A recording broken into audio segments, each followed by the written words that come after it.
It was a stifling summer night in the city when the lights went out. The heavy heat pressed down on the residents of the 10-story apartment building, causing even the hardiest souls to seek refuge in their air-conditioned havens. Lauren, a young woman living on the 3rd floor, was lounging on her couch, engrossed in a mystery novel. Her ceiling fan whirred overhead, creating a rhythmic hum that blended with the distant sounds of the city. Suddenly, everything went silent. The hum of the fan, the soft buzz of her reading lamp, and the distant honking of cars all ceased as the apartment plunged into darkness. Lauren's heart skipped a beat. She glanced around, her eyes struggling to adjust to the abrupt change. She fumbled for her phone on the coffee table, its screen lighting up as she activated the flashlight. Peering out her window, she saw that the entire cityscape was dark. Streetlights, traffic signals, and the once vibrant neon signs were all extinguished. The vast blackness was both unsettling and awe-inspiring, a stark contrast to the usual hustle and bustle of the city. Lauren quickly sent a message to the building's group chat. "Anyone else's power out?" The replies came swiftly, confirming that the blackout was building-wide, if not city-wide. Anxiety gnawed at her as she thought about the vulnerability of their situation. A power outage in such an old building could lead to more than just inconvenience. It could be dangerous. Up on the 5th floor, Jake, an ex-Marine, was already springing into action. He had been watching a late-night documentary when the power went out. Trained to remain calm under pressure, he grabbed a flashlight from his emergency kit and made his way to the staircase. His first thought was of his elderly neighbor, Mrs. Thompson, who lived alone and might need assistance. Descending the stairs with the ease of someone accustomed to navigating in the dark, Jake knocked on Mrs. Thompson's door. The frail woman opened it, her face pale and eyes wide with fear. "Jake, what's happening?" she asked, her voice trembling. "Don't worry, Mrs. Thompson," Jake said reassuringly. "It's just a power outage. Let's get you down to the lobby where we can figure things out with the others." Meanwhile, on the 1st floor, Marcus, a tech-savvy student, was growing increasingly frustrated. His attempts to access news reports on his phone were futile, the networks were down, and his data connection was useless. He cursed under his breath and peered into the hallway. The emergency lights, powered by a backup generator, cast an eerie red glow, creating long, distorted shadows that danced along the walls. Marcus's imagination began to run wild. Every creak and groan of the old building seemed amplified in the silence. Were those his neighbors moving about, or something else? He shook off the unsettling thoughts and decided to head to the lobby, hoping to find others and gather information. On the 2nd floor, Emma and Tom, a couple in their early 30s, were lighting candles. Tom, ever the pragmatist, suggested they gather everyone in the lobby to stay together. "There's safety in numbers," he reasoned. "We need to make sure everyone's okay and figure out our next steps." Emma agreed, though she couldn't shake the feeling of unease that had settled over her. As they prepared to leave their apartment, a faint, sinister whisper echoed through the hallway, sending a shiver down her spine. "Did you hear that?" she whispered, clutching Tom's arm. Tom nodded, his expression serious. "We need to go. Now." The couple made their way to the lobby, joining a small but growing group of concerned residents. The flickering candlelight cast long shadows, making everyone look ghostly and tense. The oppressive darkness outside seemed to seep into the building, amplifying every fear and anxiety. In the lobby, Jake arrived with Mrs. Thompson, and Lauren soon followed, her face illuminated by the glow of her phone. Marcus joined them, his expression a mix of frustration and relief at finding others. They exchanged nervous glances, aware of the eerie quiet that had settled over the building. "We need to stick together," Tom said, his voice steady but tense. "There's safety in numbers, and we can figure out what to do next." As they discussed their options, a loud crash echoed from the upper floors, followed by a blood-curdling scream. Everyone froze, their eyes wide with terror. Jake gripped his flashlight tighter, his military training kicking in as he signaled for silence. They listened intently, but the only sound was the pounding of their hearts. Reluctantly they agreed, forming small groups to search the building. Jake, Lauren, and Marcus went one way, while Tom, Emma, and Steve went another.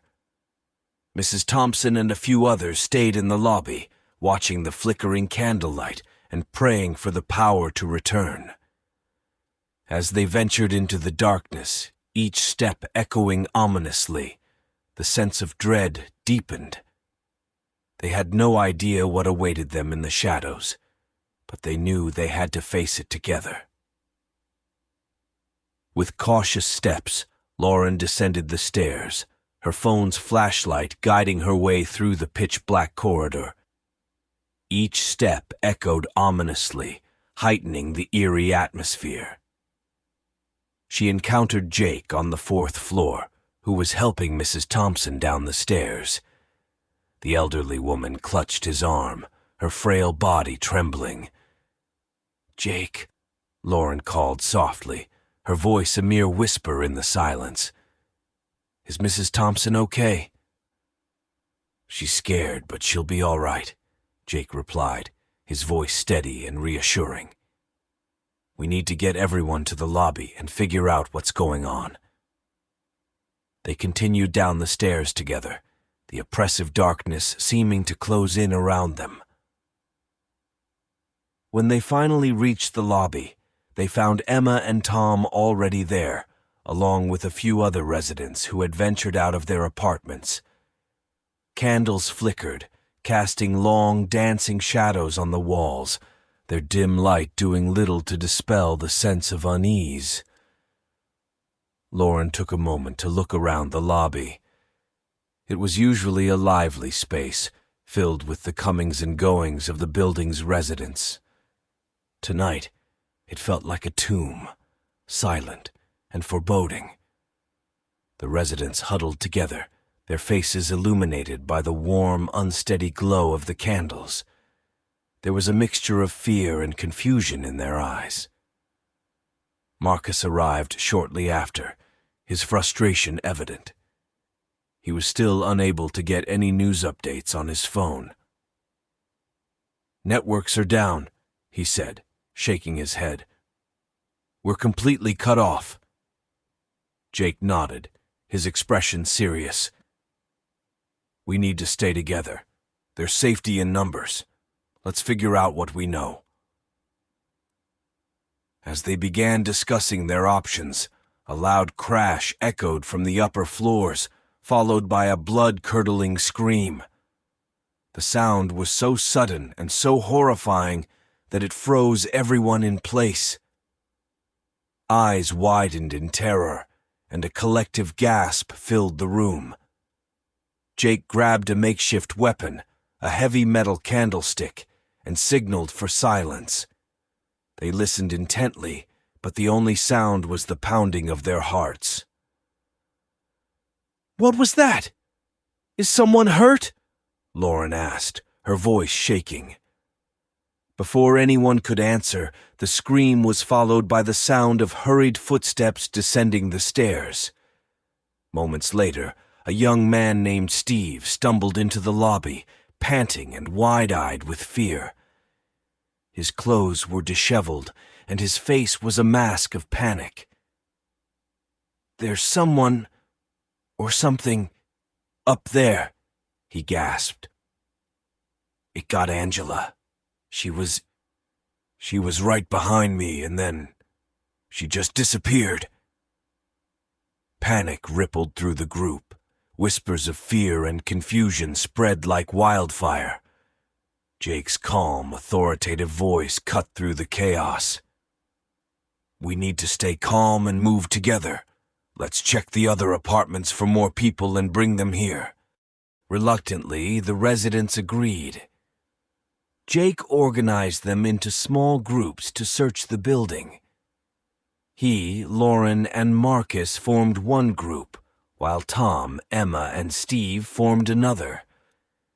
Mrs. Thompson and a few others stayed in the lobby, watching the flickering candlelight and praying for the power to return.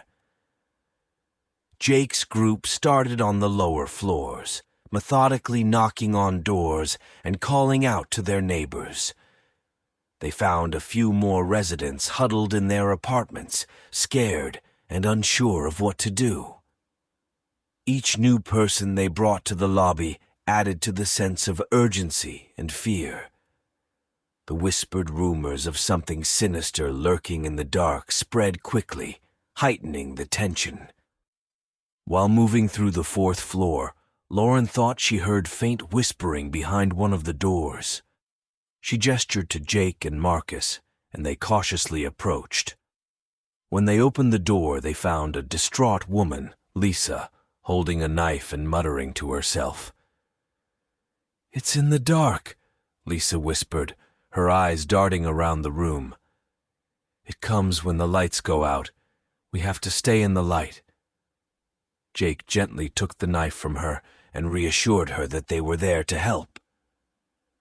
They escorted her back to the lobby, where the group was growing in size but not in comfort. The oppressive darkness and the mysterious threat lurking within it weighed heavily on everyone. Meanwhile, Tom, Emma, and Steve had less luck on the upper floors. The air was thick with tension, and their nerves were frayed by every shadow that seemed to move. They found one apartment door ajar, and when they pushed it open, they were greeted by a horrific sight: Angela's lifeless body, her face frozen in a mask of terror. Emma stifled a scream while Tom checked for a pulse, finding none. Steve backed away, trembling. "We have to get out of here," he whispered urgently. "We can't stay in this building." Tom agreed, but Emma was in shock, unable to move. They needed to warn the others, but as they turned to leave, they heard the same sinister whisper from the hallway. The shadows seemed to shift and coalesce into a dark figure with glowing red eyes. Steve bolted, but Tom and Emma hesitated, paralyzed by fear. The figure lunged, and Tom shoved Emma out of the way just in time. The creature grabbed Tom, dragging him into the darkness as Emma screamed. Steve reached the lobby, out of breath and wild-eyed. "It's here! It got Tom! We need to leave now!" Jake tried to rally the group, but panic had set in. The realization that something truly malevolent was hunting them turned their fear into frantic desperation. They were trapped in their own home, with nowhere to run and nowhere to hide. The darkness was no longer just an absence of light. It was a living, breathing predator, and it was coming for them all. Jake, Lauren, and Marcus, along with the newly rescued Lisa, stood in the lobby, trying to make sense of the growing chaos. The whispers of the sinister figure spread among the gathered residents, turning fear into palpable tension. They knew they needed to act quickly to prevent more bloodshed. Jake, always the strategist, outlined a plan. "We need to sweep each floor thoroughly, stick together, and don't let anyone wander off. We need to find out who's still up there and bring them down here, and keep the lights on, any kind of light, It seems to keep that thing at bay. Lauren, holding her phone like a lifeline, nodded. I'll stay close to you, Jake. We need to be quick. Marcus checked his flashlight and led the way, his tech skills now secondary to the primal need to survive. The three of them, with Lisa clutching at Marcus's sleeve, started their methodical search, beginning with the 3rd floor. The first apartment they entered was eerily quiet. Furniture was overturned, and a sense of urgency permeated the air. Lauren spotted a family huddled in a corner, clutching each other in fear. It's okay, she whispered, kneeling down to their level. We're here to help. We need to get you to the lobby where it's safer. The family followed them, wide-eyed and silent. Every step they took seemed to echo louder, as if announcing their presence to the unseen entity. As they moved to the next apartment, Jake felt the hairs on the back of his neck stand up. He turned abruptly, shining his flashlight down the dark corridor. He thought he saw a shadow move, but when he focused the beam, it was gone. Let's keep moving, he said, his voice steady but urgent. We don't have much time. Meanwhile, on the upper floors, Tom, Emma, and Steve were facing their own horrors. They moved through the dimly lit hallways, the emergency lights casting an eerie red glow. Emma was still in shock, her mind replaying the horrifying scene of Angela's death over and over. Tom took the lead, trying to shield her from further trauma. They reached an apartment with the door slightly ajar. Steve hesitated, his instincts screaming at him to turn back, but Tom pushed the door open. Inside, they found a gruesome sight. Blood splattered across the walls and floor, the remains of what looked like a desperate struggle. Emma turned away, fighting back tears. We need to find the others and get out of here, Tom said, his voice barely above a whisper. There's no telling what that thing will do next. As they moved to the next apartment, a low, guttural growl echoed through the hallway. They froze, the sound sending chills down their spines. Tom tightened his grip on the makeshift weapon he carried, a broken piece of wood with a jagged edge. Stay close, he whispered to Emma and Steve. We'll get through this. Back on the lower floors, Jake's group continued their search. They found another resident, an elderly man named Mr. Wu, who was nearly catatonic with fear. He spoke in hushed tones about seeing a demon in the dark. They guided him back to the lobby, where the growing group of survivors huddled together, their fear turning into a grim determination. Suddenly, a loud thud echoed from above, followed by the sound of shuffling feet. Jake signaled for silence, listening intently. The sinister whispering began again, closer this time. The shadows seemed to dance and writhe, alive with malevolent intent. We have to hurry, Jake said, his voice tight with urgency. Whatever that thing is, it's getting closer. Lauren, her heart pounding in her chest, led the way to the 4th floor. They found another resident, a young woman named Jessica, hiding in a closet. She was trembling, her face streaked with tears. It's in the dark, she sobbed. It took my boyfriend. One moment he was there, and the next, he was gone. Jake and Lauren exchanged grim looks, their fears confirmed. The creature was not just a figment of their imagination. It was real and deadly. They guided Jessica back to the lobby, trying to maintain a semblance of calm amidst the rising panic. On the 5th floor, Tom, Emma, and Steve continued their search, but the sense of dread was overwhelming. They found an apartment that looked untouched, as if the residents had simply vanished. The air was thick with the smell of decay, and the oppressive silence was broken only by the occasional creak of the old building. As they turned a corner, the dark figure materialized in front of them, its glowing red eyes fixed on them. Emma let out a scream, and Steve bolted, his survival instincts taking over. Tom pushed Emma behind him, brandishing his makeshift weapon. "Stay back," he shouted, his voice shaking. The figure moved with an unnatural speed, lunging at them.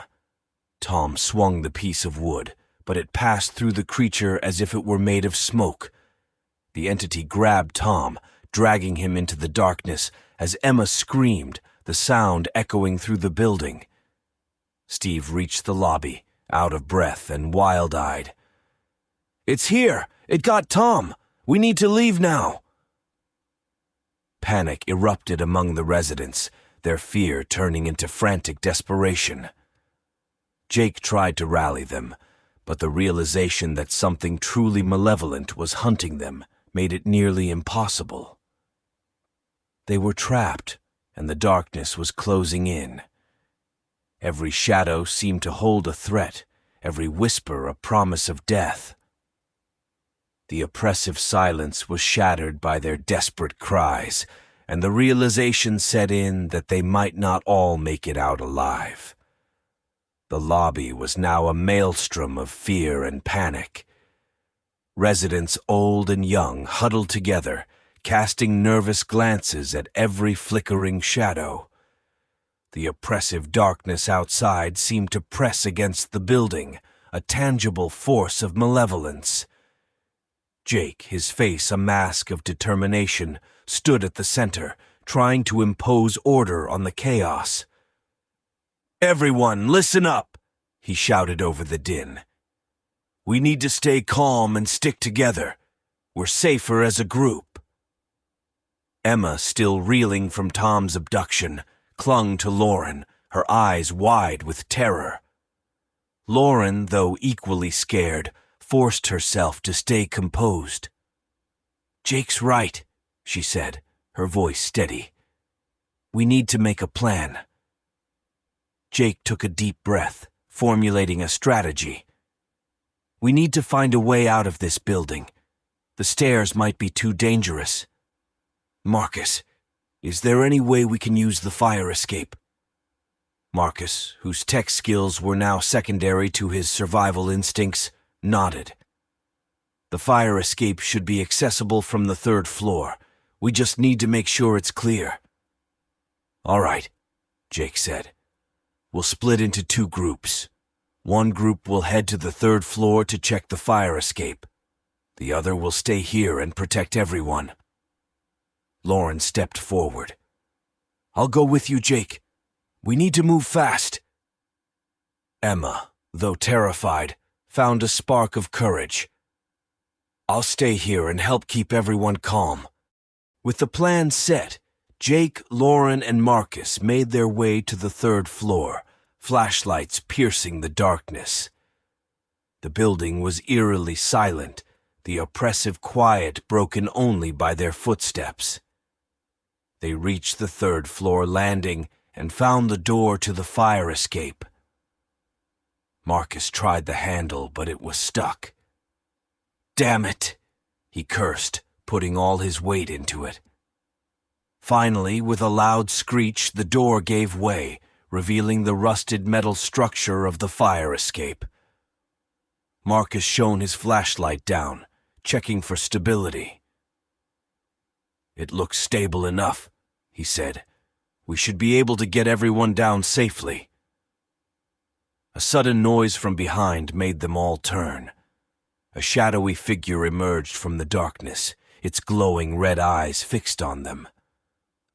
Lauren's heart raced as the figure moved closer, its presence suffocating.